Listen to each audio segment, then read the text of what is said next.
Hello, welcome back to another episode of Witnessing 101, and now this is Witnessing 102. And as promised last time, today I'm going to be discussing evolution and the Bible. So there are some Christians out there that say that evolution is biblical and it can be found in the Bible, and in fact, God used evolution to create everything we see in the world today. There are a few theories about this, but if we look at them all, we'll see that none of them are truly biblical. In Genesis 1 and 2, in between Genesis 1 and 2, we find the gap theory, where between Genesis 1 verse 1 and 1 verse 2, there was a large gap of time when God used the Big Bang to create everything, because how could there be nothing but God in verse 1, but there could be water in verse 2? But there's no evidence for this gap theory. Not only is it, a gap theory, there's no evidence because there would have been a gap. No writer in the Bible talks about this. And next one is God used evolution to create all the animals we see. And this ties in with the idea that the 7 days aren't the 7 literal days we have today, or something like in prophecy where a year is a day, but more like a year is a million days. So you see that people think evolution happened within these non-literal days, but again, there's no evidence in Genesis or in any other Bible writers that this happened. If God wanted Moses to know that he had used evolution, wouldn't he have told Moses and so he could have written it down? No, it just doesn't make sense. So you see that there's no real evidence for evolution in the Bible. So we can't say that that's a thing, because we can't say that we have evidence for it because there is none. So we can see that there's no evidence for Bible evolution. But what about just pure evolution by itself? Maybe that could work. But let's see what evidence evolutionists use to debate that they're correct. Then the first thing they want to use is the fossil record and how they have evidence of fossils being found that are the missing link between humans and apes or whatever. And all kinds of, and fish and reptiles, all kinds of stuff. But if we look, all the ones that we have ever found, just for humans and apes, for example, buried in the ground during excavations, they were all either completely human DNA, completely chimp or ape DNA, or fake. And if something is fake, that shows that someone is trying to cover up what they did, what they believe, and so it seems true. In fact, lots of the relics that the people from the 19th and 18th centuries thought to be missing links have been proved to, in fact, be fake. Next thing they say is, the layers take millions of years to form.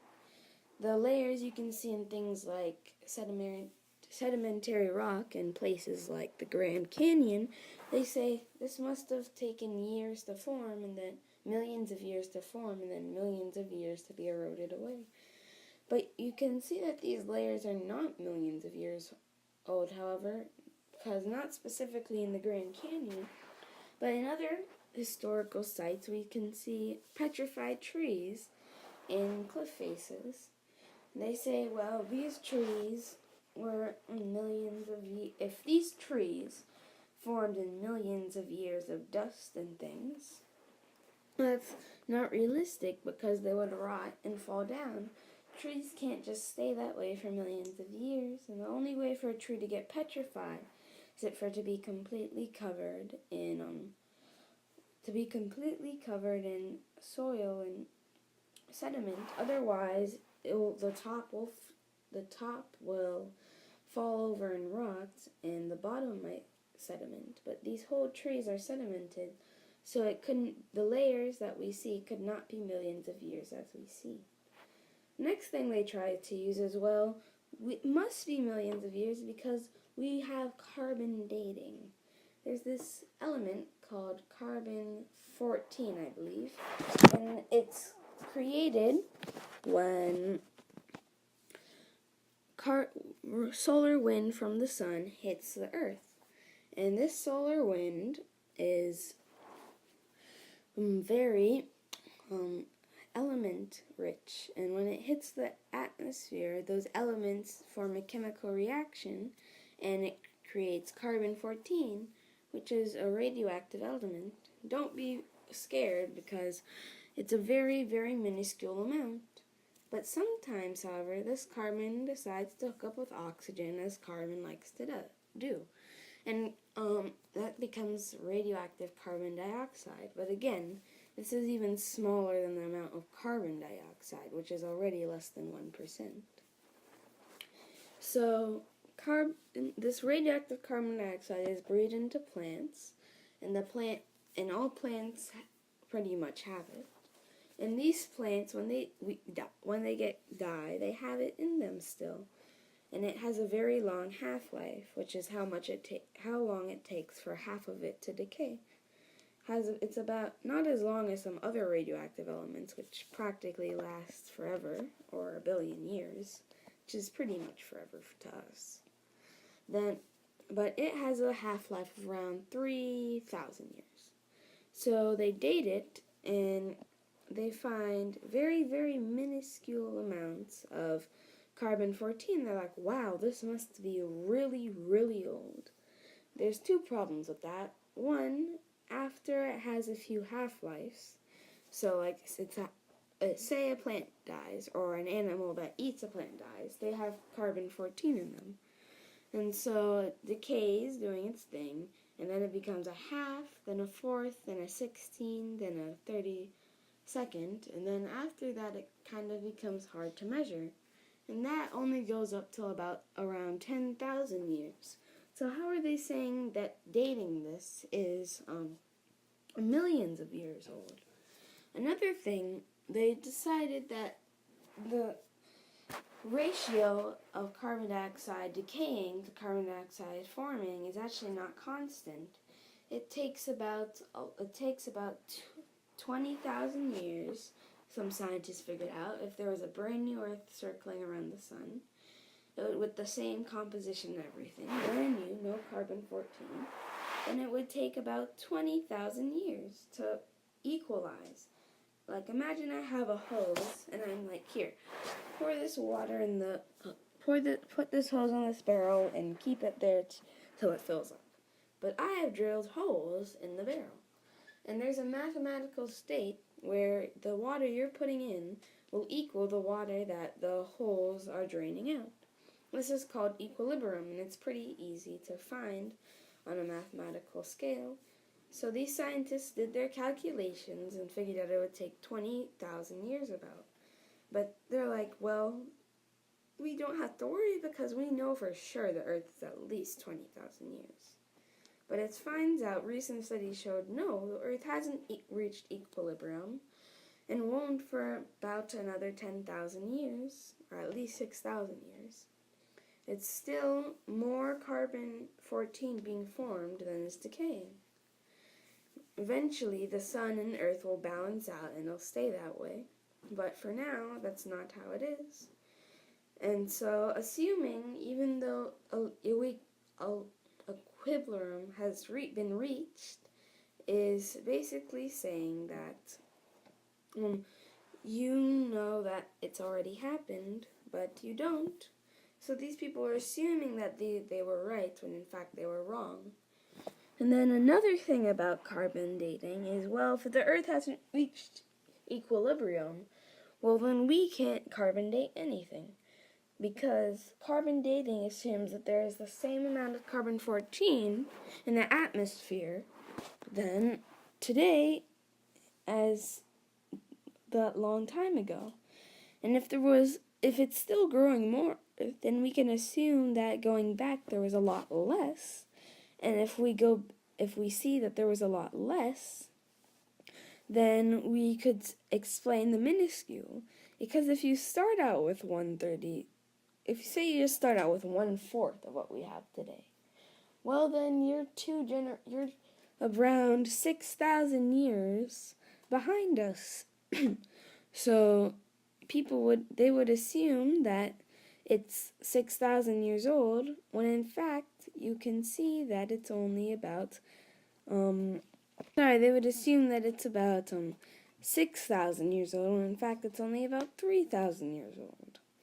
So you can see how carbon dating won't work, and how this is why. And finally, those are all showing how carbon dating couldn't work. But if all those things were fixed, couldn't it work? Well, no. I'll explain. So you say we go into a room and I have a candle burning there. Well, someone lit a candle. Some thief came and lit a candle. I don't know. Anyway, someone lit a candle and I asked you, hey, when was this lit? And it's like, I don't know. So I say, well, let's do empirical science. Empirical science is observing what you can see. So we measure it and say it's about 7 inches, right? It's like, when is it lit? And you still don't know. So I say, okay, let's get the best Olympic stopwatch here. And we all agree that it's perfectly burning 1 inch an hour. When was it lit? Can you tell? No, unless you're willing to assume when it was lit. Because I can tell you the length and I can tell you how fast it's burning, but unless you assume when it was lit, you won't know when it was lit. If you assume, you have to either assume that it was just a random number, or you have to assume that, well, the candle was 10 inches. Say you see a pack and you see all the others are 10 inches. And you say, well, this one probably was 10 inches, so it's probably been lit 3 hours ago. But you don't know for sure. Maybe they broke the top off the candle. There's no way to know for sure, and that's why you have to assume. See, carbon dating, you know the amount of carbon left in it. You know how fast it's decaying. It's a constant rate, pretty much. But you cannot determine when it was lit. But you cannot determine when it died, because you don't know. You have to assume, which, as we saw, is where these scientists go wrong. Finally, something else they use is this thing called vestigial organs. You see, guys, there you have your appendix. I believe that's what it's called. But there's this thing on the end of your intestine. I believe it's called your appendix. And you don't need it anymore. It's a vestigial organ, and it's proof of evolution. You see?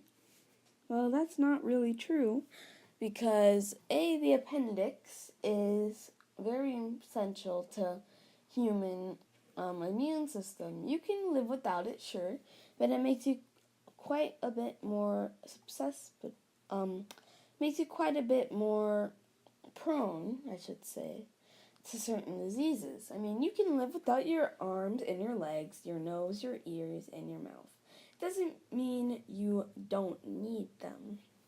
Okay, you probably can't live without your mouth, but it doesn't mean you don't need your ears or your arms or your legs.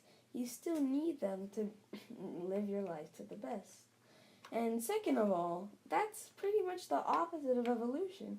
That's losing instead of gaining. And they teach, well, you see, man used to have a tail, but he lost it because he didn't need it. I'm like, lost it because he didn't need it? Like, have you ever come to the door and you're holding two things? Like, wouldn't it be nice to just open it and just walk right in? It'd be so much better in life, you would think. So you can see that vestigial organs are pretty much the opposite of a proof for evolution. So, looking at all of this, we can see that evolution is, in fact, not biblical, and has no evidence. And so, next time, on Witnessing 101, we'll be talking about some things and how you cannot determine if something is false until you determine it's not true. And more about that next week. So remember to try and use this to tell your friends who believe in evolution. Try and tell them about this and show them why you don't believe in evolution. That's it, and I'll see you all next time for another edition to Witnessing 101.